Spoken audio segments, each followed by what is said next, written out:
In the creation of the heavens and the earth, and in the alternation of the night and the day, there are indeed signs for the people of understanding, who remember Allah standing, sitting, and lying on their sides. They ponder over the creation of the heavens and the earth, and say, O Allah, you have not created all this for nothing. Glory be to you. And your Lord inspired the bee, set up hives in the mountains and in the trees, and in what they construct, then eat of all the fruits and flowers, and go along the pathways of your Lord for the making of honey with precision. Atheists deny the existence of God, but can that change the reality? The answer is no. How can they deny the signs of Allah that He has placed on the earth, the various plants, fruits, animals, valleys, mountains, deserts, rivers, and oceans?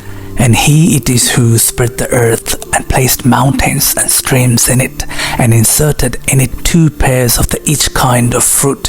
He covers the day with the night. Certainly there are signs in these matters for a people who reflect. This verse reveals the divine signs in the upper universe and calls on man to meditate on the earth, the mountains, the streams, the various kinds of fruits, and the dawn and sunset, saying that Allah spread the earth so as to make it ready for man to live in it and to grow plants and breed livestock in it. He causes to grow for you thereby the crops and the olives and the palm trees and the grapes and of every kind of fruit. Most surely there is a sign in this for a people who reflect. Out of the dark soil come fruit of diverse colors, a variety of fragrances with extremely clean contents, each of which has a very pleasant taste, is a great favor Allah grants people. Bananas, tangerine, orange, melon, and watermelon. In short, all fruits are created, each with its wrappings. The peels protect fruits from decay and ruin. The fragrances are also preserved in these wrappings. Soon after their wrappings are removed, they begin to turn black and spoil. When examined one by one, the fruits are seen to have many delicate points of significance. The tangerine and orange, for example, are segmented. If they were a single piece, it would have been more difficult to eat such juicy fruit. Yet Allah has fashioned them in slices for people's convenience. Unquestionably, this flawless, extremely aesthetical design, perfectly addressing our needs, is one of the signs of the creation of Allah, the Most Knowing. The strawberry, for example, is a very special fruit with its particular form and taste. The patterns on it seem as if they are meticulously designed.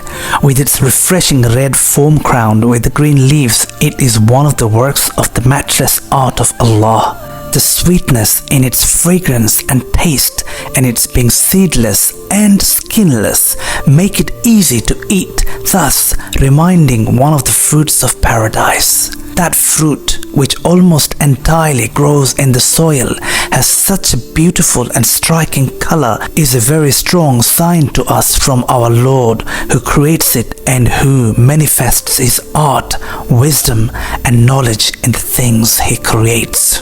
The presence of different fruits in each season is another subject to think about.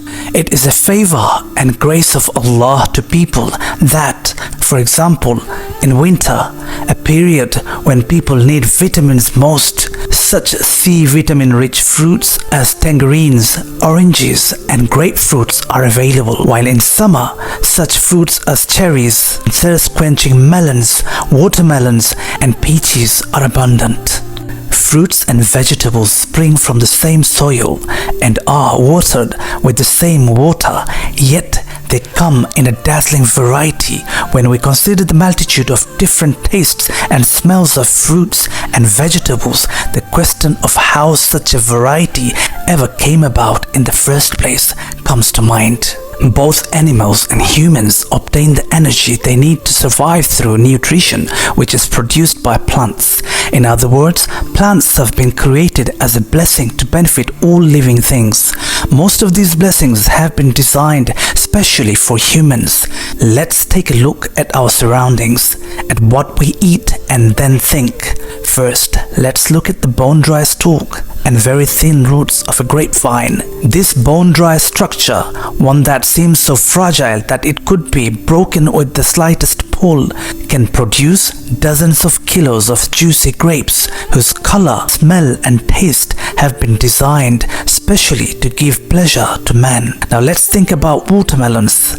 This juicy fruit, which again comes out of dry soil, develops precisely in the season when people begin to feel the need for it, that is, in summer.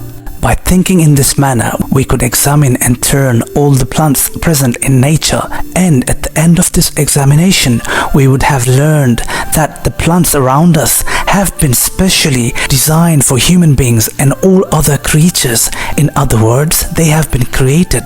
Allah, who is the Lord of the worlds, has brought into existence all nutrition for living things and has created them in such a way that the taste, smell and use of each one of them is wonderfully varied. This reveals His might and matchless artistry in creation. All these are a proof of the existence and power of Allah, the Most Exalted. However, the unbelievers cannot understand such things since they don't have the ability to see this purpose. As the Quran expresses, they have eyes with which they do not see, which means they do not have the wisdom and comprehension to realize the important reality with the materialistic vision. On the other hand, believers are different than this blind group because they realize and accept that the whole universe is created by Allah with a certain aim and wisdom. This belief is the first step of faith, as the faith and wisdom, both of which are in parallel. One of the things to be done to identify the details of Allah's creation is to be careful and observant, because the ability to see the signs of Allah and not to be blind like the unbelievers require a high concentration.